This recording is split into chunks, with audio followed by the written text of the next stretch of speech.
وجدي بوعزي لاعب نادي الترجي التونسي. ازيك يا وجدي؟ مرحبا مرحبا فيك. وحشني جدا، اخبارك ايه؟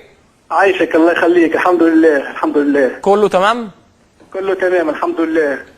يعني طبعا تابعناكم في بطولة كأس العالم للأندية، وكنا نتمنى ان انتوا تعملوا نتائج احسن من كده يا وجدي. صحيح. يعني احنا مشينا نمثلوا خاصة القارة الافريقية، وخاصة معناها الاشقاء العرب. الترجي يمثل العرب في كأس العالم هذه.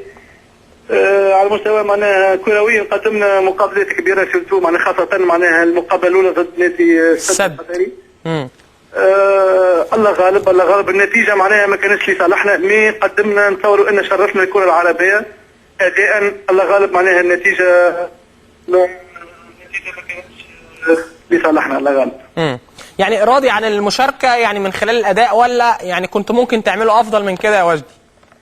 كنا نجموا نعملوا معناها أفضل من اللي عملناه برشا، خاصة احنا حصلنا على المرتبة السادسة. كنا نجموا نتحصلوا على المرتبة الثالثة، و ما نعرفش معناها كنا نجموا نتحصلوا على مرتبة خير. الله غالب معناها هي المشاركة الأولى بالنسبة للترجي الرياضي في الكأس العالمية هذه. بقدرة ربي إن شاء الله نعاودوا نخدموا السنة، وإن شاء الله الترجي نشوفوها إن شاء الله زادة في كأس العالمية جاية في اليابان. لما لا؟ إن شاء الله. وجدي هسألك سؤال بس عايزك تبقى صريح معايا. هاي؟ هسألك سؤال دلوقتي بس عايزك تبقى صريح معايا.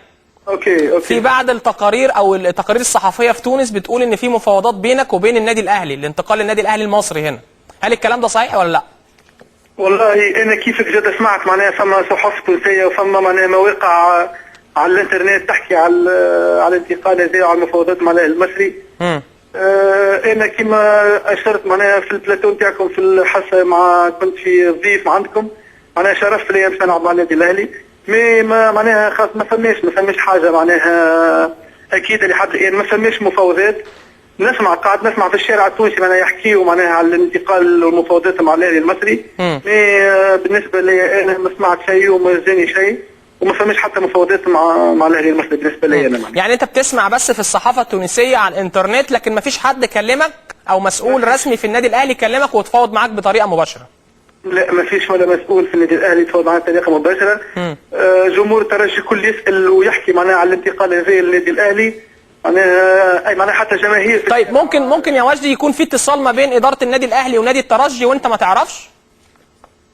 والله ممكن معناها ممكن. انا لحد الان ما رجعتش للتمارين، معناها ما زلت في عطله. ايوه.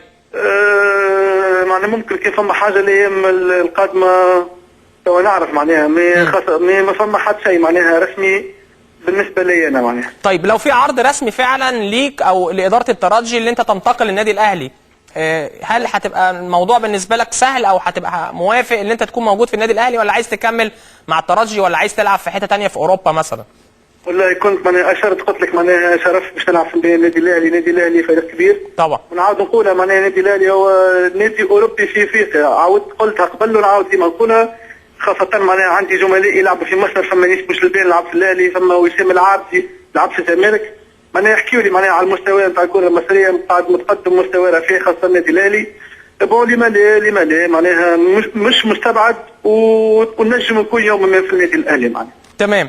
طيب عايز اسالك بقى ان خلاص يعني بطولة افريقيا افريقيا قربت بالنسبة للمنتخبات، والمنتخب التونسي مشارك موجود في التشكيلة النهائية او القائمة اللي هتمثل تونس في البطولة يا وجدي؟ لا عندي معناها مشكل صغير مع المدرب. ما وقعش استدعائي. نتمنى المنتخب التونسي يكون نجاح، خاصة في غياب معناها العمالقة نتاعو الكل الافريقية. نتمنى المنتخب التونسي النجاح وفرصة باش نحصلوا على الكاس الافريقية هذه ان شاء الله. ان شاء الله. بشكرك طبعا كابتن وجدي بوعزي لاعب نادي الترجي التونسي، وزي ما سمعنا في المكالمة ان هو طبعا شرف ليه ان هو يلعب في النادي الاهلي، لكن هو سمع زي ما احنا بنتكلم ان هو في تقارير تونسية